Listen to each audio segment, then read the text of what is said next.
Hello friends, welcome back to IIT classes UP. IIT classes UP में एक बार फिर से आप सभी का स्वागत है। मैं मनीष कुमार एमके सर आपका एक बार फिर से अपनी क्लास में शुरुआत और स्वागत करता हूं। और आप सभी को जैसा कि पहले से पता है कि हम इस क्लास में फिजिक्स पढ़ाते हैं। 12वीं क्लास की फिजिक्स पढ़ाई जा रही है और 12वीं क्लास का पहला जो लेसन है इसमें हम लोग डिस्कशन करते हैं। तो जैसा कि आपको पहले वीडियो में पता है कि हमने अपने इस पहले लेसन में आवेश के बारे में और कई चीजों के बारे में अच्छी तरह से ज्ञान प्राप्त कर लिया है, यानी कि हमें अच्छे से जानकारी प्राप्त हो गई है। आज हमारी वीडियो का ये 8वां लेक्चर है, यानी कि इस लेसन में हमारे सिर्फ ये लास्ट ही टॉपिक बचा हुआ है जो आज हम लोग कवर कर लेंगे, यानी कि आज हमारा ये लेसन कंप्लीट हो जाएगा। तो आज हम बात करते हैं बल युग्म आघूर्ण पर।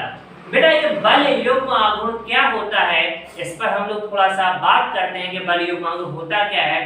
तो बल युग्म आघूर्ण का मतलब है कि जब किसी द्विध्रुव आघूर्ण पर, क्या कहा गया है कि जब किसी द्विध्रुव आघूर्ण पर दो बल, यानी कि जब किसी बल युग्म आघूर्ण पर दो या दो से अधिक बल एक साथ विपरीत दिशा में लगाए जाते हैं तो उन बलों के युग्मों को, युग्म का मतलब होता है बेटा जोड़ा, उन बलों के युग्मों को बल युग्म कहते हैं।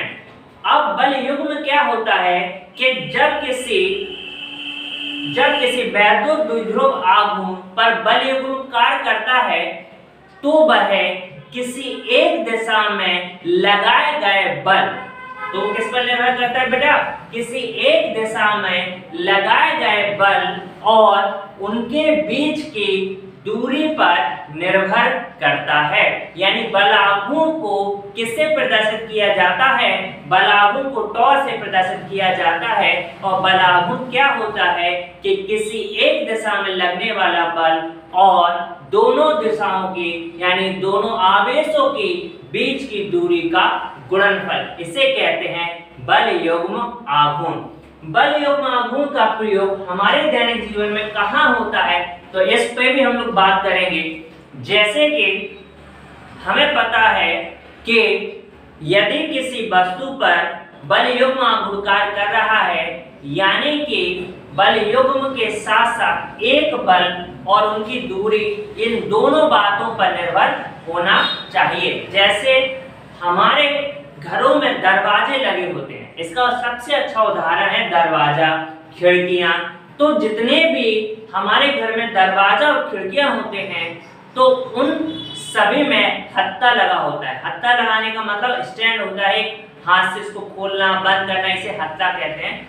तो वो हमेशा किनारे के पास में लगाया जाता है। क्यों लगाया जाता है? क्योंकि यदि बेटा दूरी कम होगी तो हमें बल कम लगाना पड़ेगा और यदि दूरी अधिक होगी तो हमें बल अधिक लगाना पड़ेगा, इसलिए बल आघूर्ण का प्रयोग करते हैं। तो हम इसमें देखेंगे कि हमारे पास जो आज का टॉपिक है, तो सबसे पहले अपनी नोटबुक पर देखिए, आपको हर एक टॉपिक को लिखना है, समझना है और नोट्स बनाते हुए चलना है। तो हमारे साथ आप नोट्स बनाते हुए चलिए, हर एक टॉपिक को ध्यान से समझिए। तो हमारी आज की जो हेडिंग है उसको आप ध्यान से लिखना, एक समान बाह्य वैद्युत क्षेत्र, यानी कि एक वैद्युत क्षेत्र है जिसके बाहरी बिंदु पर बात हो रही है कि एक समान बाह्य वैद्युत क्षेत्र में रखे वैद्युत द्विध्रुव पर लगने वाले बल युग्म का आघूर्ण। क्या पूछा गया है बेटा? वैद्युत द्विध्रुव पर लगने वाले बल युग्म का आघूर्ण क्या होता है, किस पर काम करता है? वैद्युत क्षेत्र पर काम करता है। तो बल युग्म आघूर्ण क्या होता है, इस पर हम लोग डिस्कशन करने वाले हैं। तो हमें पता है कि माना ए भी एक द्विध्रुव आघूर्ण है, क्योंकि सबसे पहले तो इसमें द्विध्रुव शब्द दिया गया है। तो सबसे पहले हम लोग ये भी जानेंगे द्विध्रुव होता है। तो ए भी एक द्विध्रुव आघूर्ण है जो प्लस क्यू और माइनस क्यू आवेशों से मिलकर बना है। किससे बना है बेटा? जो प्लस क्यू और माइनस क्यू आवेशों से मिलकर बना है और जिसके बीच की दूरी 12 है। कितनी है बेटा? इसके बीच की दूरी 12 है। तब किसी एक आवेश, अब देखिएगा दोनों आवेशों पर विपरीत बल लगाया जाएगा, तो किसी भी एक आवेश और दोनों आवेशों के बीच की दूरी के गुणनफल को वैद्युत बल युग्म आघूर्ण कहते हैं और इसे टॉ से प्रदर्शित करते हैं। किससे प्रदर्शित करते हैं? टॉ से प्रदर्शित करते हैं। ध्यान से समझिएगा आप एक बार फिर से कि माना ए भी एक द्विध्रुव आघूर्ण है। क्या बताया गया है कि ए भी एक द्विध्रुव आघूर्ण है जो प्लस क्यू और माइनस क्यू आवेशों से मिलकर बना है। कैसे बना है बेटा? एक प्लस क्यू और एक माइनस क्यू आवेशों से मिलकर बना है और जिसकी बीच की दूरी 12 है। याद रखिए, जिसकी बीच की दूरी कितनी है? 12 है। इसे वैद्युत क्षेत्र में रखा गया है। कहां पर रखा गया है? इसे वैद्युत क्षेत्र में रखा गया है। इसके दोनों ओर कैसे बल कार्य करते हैं? विपरीत बल लगाए जाते हैं, यानी कि इसके दोनों विपरीत बल लगाया जाता है, लगते हैं, जिस कारण ये बल युग्म, जो ये बल युग्म होता है घूमता है, यानी कि घूर्णन गति करता है, घूमता है, अतः इसके दोनों ओर लगने वाले बल को, दोनों ओर लगने वाले बल को बल युग्म का आघूर्ण, बल युग्म का आघूर्ण कहते हैं। इसे टॉ से प्रदर्शित करते हैं। इसे किससे प्रदर्शित करते हैं? इसे टॉ से प्रदर्शित करते हैं। अतः हम ये देखेंगे बेटा कि माना वैद्युत द्विध्रुव आघूर्ण P, यहां पर समझना, माना वैद्युत द्विध्रुव आघूर्ण P जो प्लस क्यू और माइनस क्यू आवेशों से मिलकर बना है। द्विध्रुव आघूर्ण किससे मिलकर बनता है? प्लस क्यू और माइनस क्यू आवेशों से मिलकर बना है। अतः हम देखेंगे बल युग्म का आघूर्ण, क्योंकि बेटा युग्म का मतलब होता है जोड़ा। अब यहाँ पर थोड़ी सी बात ये समझना है, युग्म का मतलब होता है जोड़ा, और जब दो बल विपरीत दिशा में कार्य करते हैं यानी कि जोड़ा बनाते हैं, इसे कहते हैं युग्म। तो हम लोग डेरिवेशन ध्यान से समझेंगे कि टॉ बराबर एक बल गुणा बल की दिशा में क्रिया रेखा की दूरी, बल की दिशा में क्रिया रेखा की दूरी। इसका हम लोग डायग्राम भी समझ ले रहे हैं। तो ये जो आपको लाइनें दिखाई दे रही हैं बेटा, ये हमारा वैद्युत क्षेत्र होता है, इलेक्ट्रिक फील्ड होता है। क्या होता है बेटा? Electric field. जबकि ए भी एक द्विध्रुव आघूर्ण है, तो यहाँ पर हम देखेंगे कि ए और बी, ए बिंदु ये है, बी बिंदु ये है, ए भी एक द्विध्रुव आघूर्ण है जो प्लस क्यू और माइनस क्यू आवेशों से मिलकर बना है और जिसके बीच की दूरी 12 है। कितने हैं? 12। तो दोनों पर विपरीत बल लग रहे हैं, बिल्कुल लग रहे हैं, दोनों पर विपरीत बल लग रहे हैं। तब जब ये द्विध्रुव आघूर्ण घूमता है तो थीटा कोण बनाता है। कितना कोण बनाता है? थीटा कोण बनाता है। तब इसके बीच की दूरी कितनी हो जाएगी बेटा? 2l sin theta. क्यों? क्योंकि ये द्विध्रुव बल युग्म आघूर्ण पूरा लंबवत घूमता है, यानी कि इस दिशा से ये लंबवत घुमाया जाता है, तो इनके बीच में बनने वाला कोण 90 डिग्री होता है, लंबवत घूमता है, इसलिए हम लोग साइन का प्रयोग करेंगे। जबकि क्षैतिज में घूमता तो कॉस का प्रयोग किया जाता है। क्लियर है? यहां देखेंगे तब बल युग्म का आघूर्ण टॉ बराबर एक बल गुणा बल की दिशा में क्रिया रेखा की दूरी की, यानी जिस दिशा में बल लगाया जाएगा उसी दिशा में दूरी में परिवर्तन आएगा। जैसे अगर आप इस दिशा में बल लगाएंगे तो वस्तु उस दिशा में विस्थापित होगी, अगर आप अपनी ओर खींचेंगे तो वस्तु इस दिशा में विस्थापित होगी। तो जिस दिशा में आप बल लगाएंगे वस्तु का विस्थापन उसी दिशा में होगा। क्लियर? तो टॉ बराबर F × 2l sin थीटा, दूरी कितनी है? 2l sin theta.